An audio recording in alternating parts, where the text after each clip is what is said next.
गांव के पास एक बड़ा घना जंगल था जिसे लोग मृत्युवन कहते थे। ये नाम क्यों पड़ा, इसकी वजह एक प्राचीन कहानी थी जिसे गांव के लोग अक्सर सुनाया करते थे।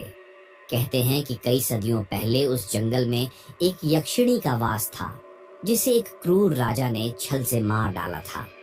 मरने से पहले यक्षिणी ने श्राप दिया था कि उसकी आत्मा कभी मुक्त नहीं होगी और वह हमेशा उस जंगल में अपने हत्यारों की आत्माओं का इंतजार करेगी।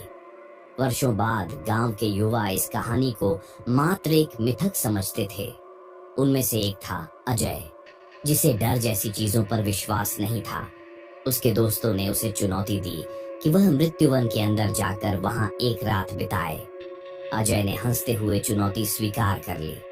वह अकेला ही जंगल की ओर निकल पड़ा और अपने साथ सिर्फ एक टॉर्च और एक छोटा सा तंबू लेकर चल दिया। जंगल में घुसते ही अजय को अजीब सा एहसास होने लगा। हर तरफ सन्नाटा पसरा हुआ था। पेड़ जैसे आपस में कुछ फुसफुसा रहे हों और हवा ठंडी और भारी थी। उसने अपनी जगह ढूंढी और तंबू लगाकर रात बिताने की तैयारी की।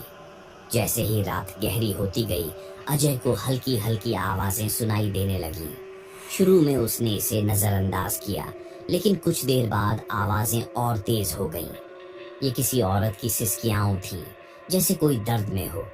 उसने सोचा कि यह उसका भ्रम होगा और खुद को शांत करने की कोशिश की, लेकिन तभी एक भयानक चीख ने पूरे जंगल को हिला दिया। अजय घबराकर अपने तंबू से बाहर निकला और इधर उधर देखने लगा। उसकी टॉर्च की रोशनी में उसे पेड़ों के बीच एक परछाई दिखी। वह एक महिला की आकृति थी, लंबी और भयानक, जिसके बाल हवा में लहर रहे थे। उसकी आंखें अंधेरे में चमक रही थीं। अजय की सांसें तेज हो गईं। वह समझ नहीं पा रहा था कि यह क्या है। वह पीछे हटने लगा। तभी वह आकृति उसकी ओर बढ़ी। अब वह और स्पष्ट दिखाई दे रही थी। यह यक्षिणी की आत्मा थी, वही जिसका श्राप सदियों से उस जंगल में भटक रहा था। तुम यहाँ क्यों आए हो? यक्षिणी की आवाज गूंजती हुई और भयानक थी। उसकी आंखों में एक अजीब सी चमक थी जो सीधे अजय की आत्मा को चीर रही थी।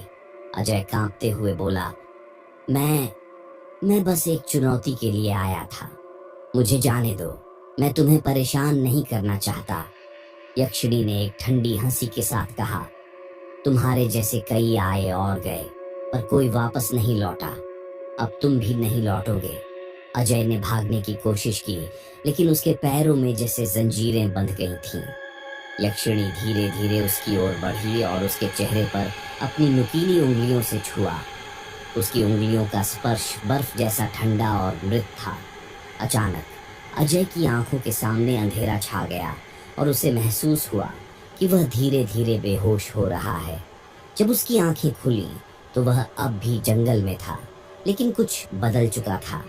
चारों ओर सिर्फ सन्नाटा था और यक्षिणी की आकृति कहीं नहीं थी। वह किसी तरह अपने आप को उठाकर गांव की ओर भागा। गांव पहुंचते ही वह बेहोश हो गया। जब उसकी चेतना वापस आई तो उसने पाया कि उसके बाल पूरी तरह सफेद हो चुके थे और उसकी आंखों में हमेशा के लिए डर बस चुका था। वह कुछ बोलने की कोशिश करता, लेकिन उसकी आवाज हमेशा के लिए खो चुकी थी। अब वह यक्षिणी के श्राप का शिकार बन चुका था। गांव के लोग अब भी उस जंगल से दूर रहते हैं, क्योंकि वे जानते हैं कि यक्षिणी का इंतकाम। हेलो दोस्तों, कैसे लगे वीडियो? अच्छा लगा तो सब्सक्राइब और लाइक करें। ऐसा वीडियो हमारे चैनल पर डेली आता रहेगा।